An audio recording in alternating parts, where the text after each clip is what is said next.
Hello, ladies and gentlemen. We're back with another draft breakdown. ICP is over. I have fallen. Did not do great that season. A lot of close losses. I think it was four 1-0 games for me. It was like just not in my favor. The luck did not go my way. But we're back, and I'm on a little bit of a redemption tour. Uh, the ICP season 3 still going right now. However, um, I'm not in it, but our boy Tom is. So we're sending all our best luck to Tom in playoffs. He's got this, to be honest with you guys. But let's go with the draft and see what Papa's cooking.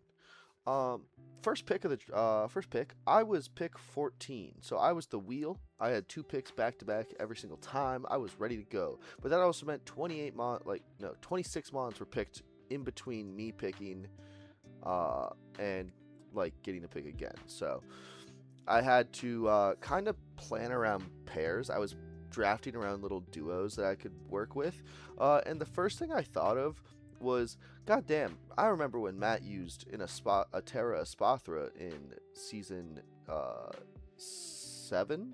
Yeah, season 7 Ubers of the UDL, and Matt cooked with that Terra Espathra. Now, yes, he had a Terrapagos to go with it, and like Clefable and everything. But it was still the Terra Espathra that like absolutely was the threat on his team. It was the kill leader. It was a monster. And this is high Terra draft, and there's no Terra tax on anything. So I'll take a 13-point Terra Espathra any day.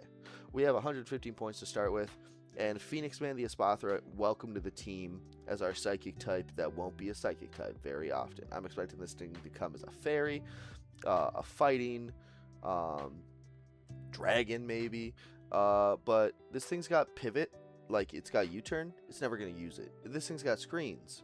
It might use it. This thing's got roost. It's probably gonna end up using that.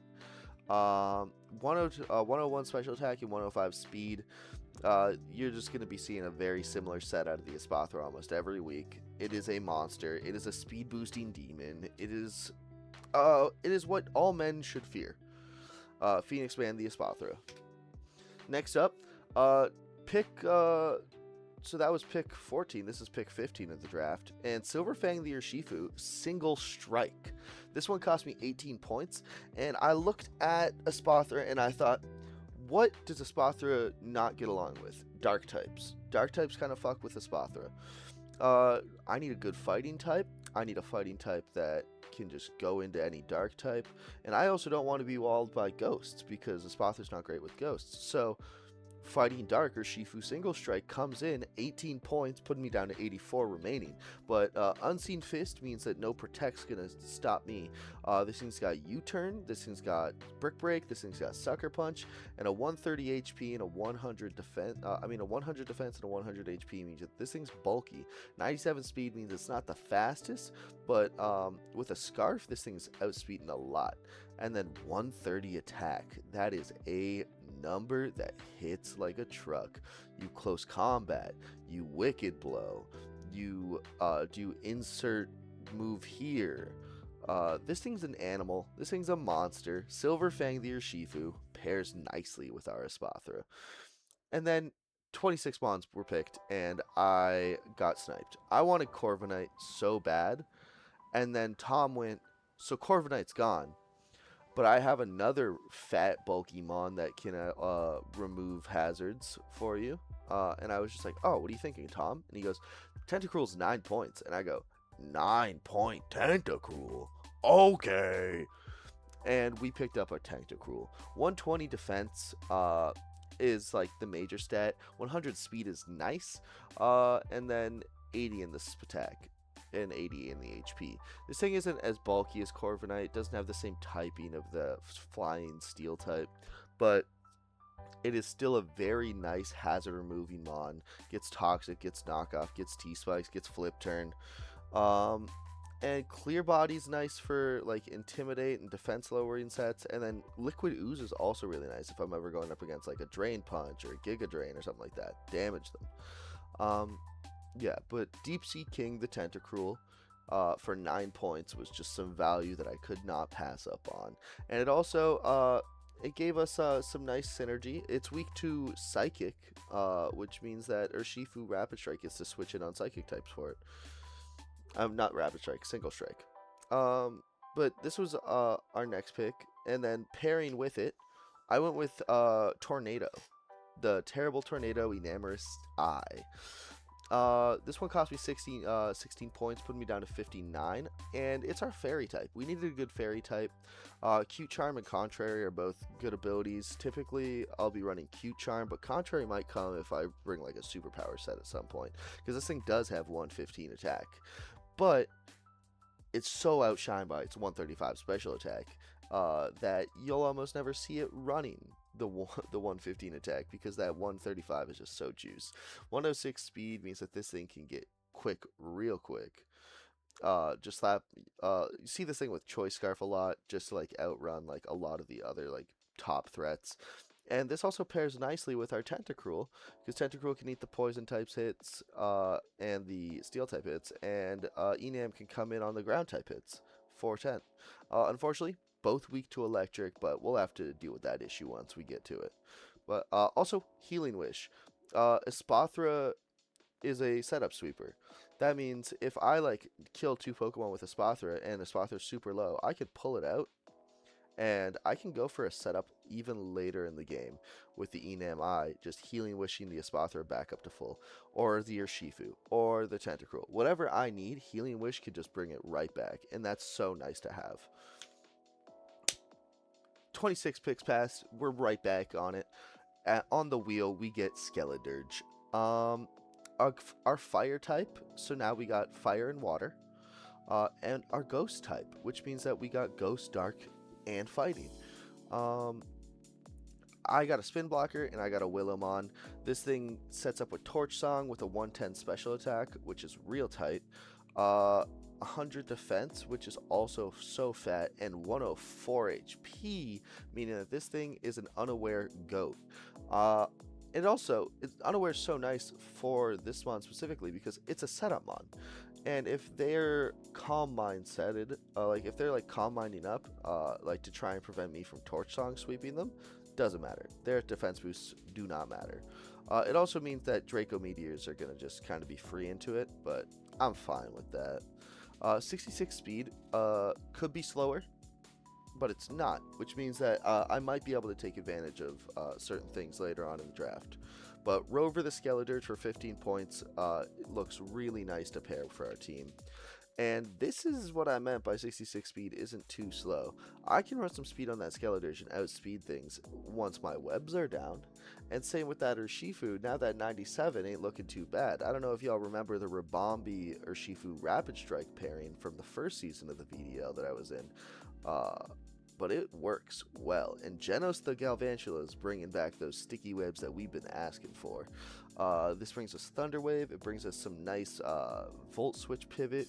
Compound Eyes and Unnerve are basically the only things that this thing's going to be running. Swarm I could see maybe if I ran like a Focus Sash, but even then, like Compound Eyes Thunder is just so much better. Bug Electrics, solid typing, nothing special about it really, but that 108 speed is like really where it really shines. 97 special attack, you're gonna deal some damage, but this thing's mostly around set webs, spread thunder waves, pivot out, hit thunders.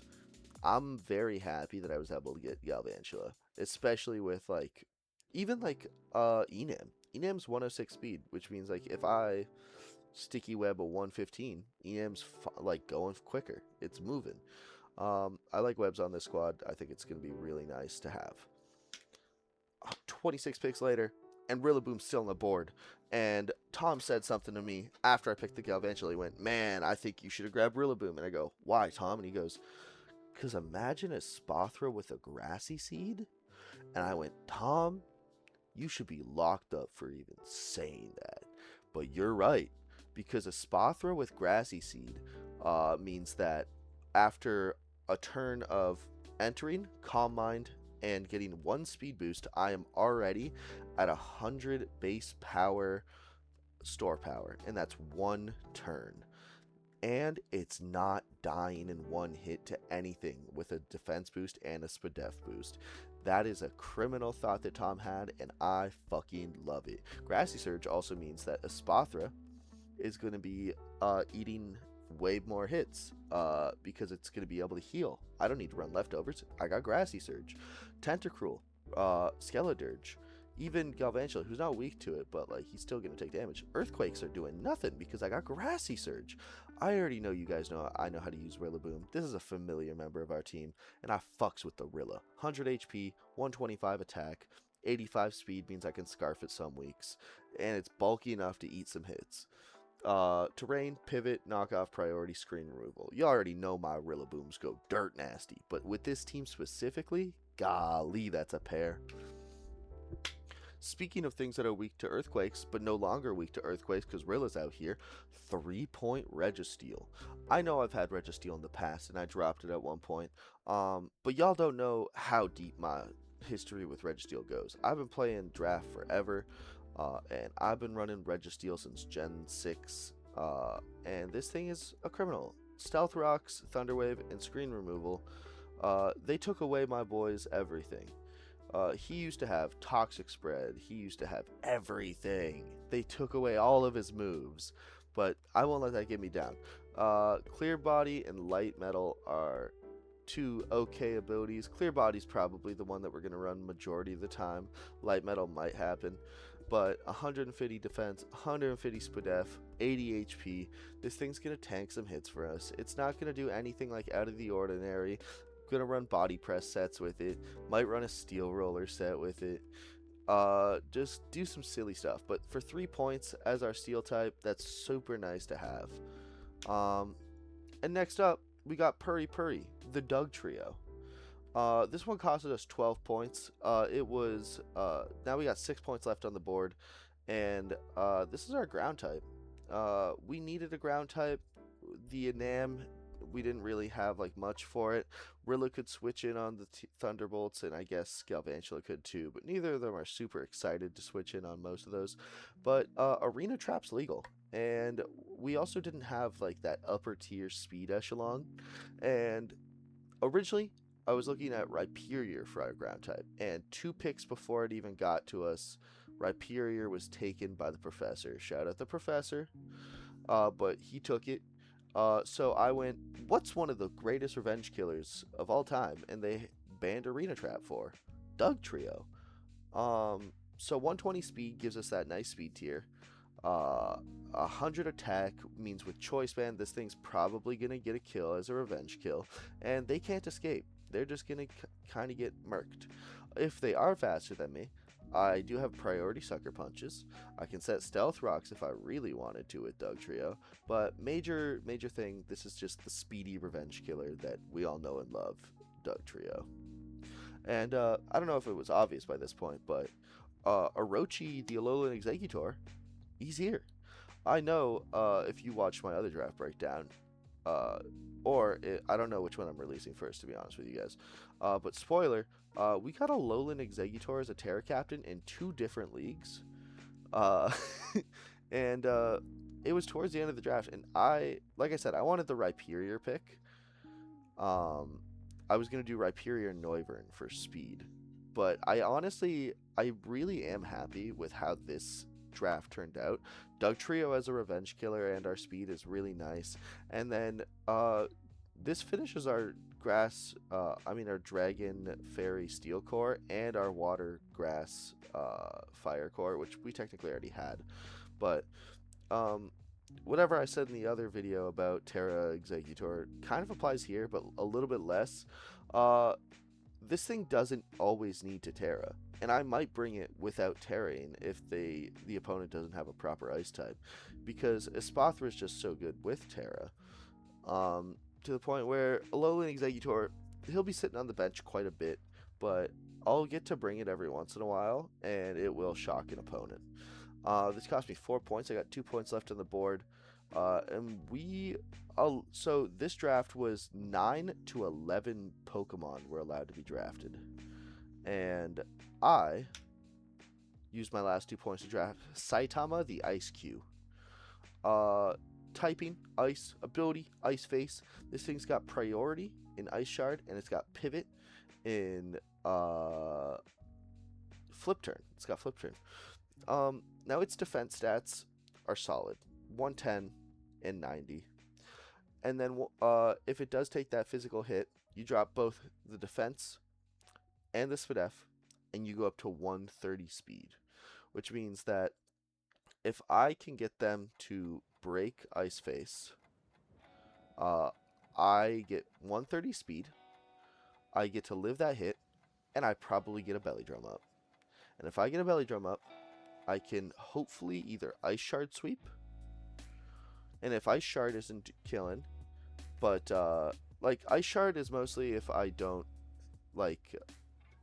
lose Ice Face. But if they break Ice Face, then I can just kind of sweep with the 130 speed stat that it gives me, which is absolutely insane. 130 speed is wild. I'm excited to use Saitama. I think he's going to be very interesting for me.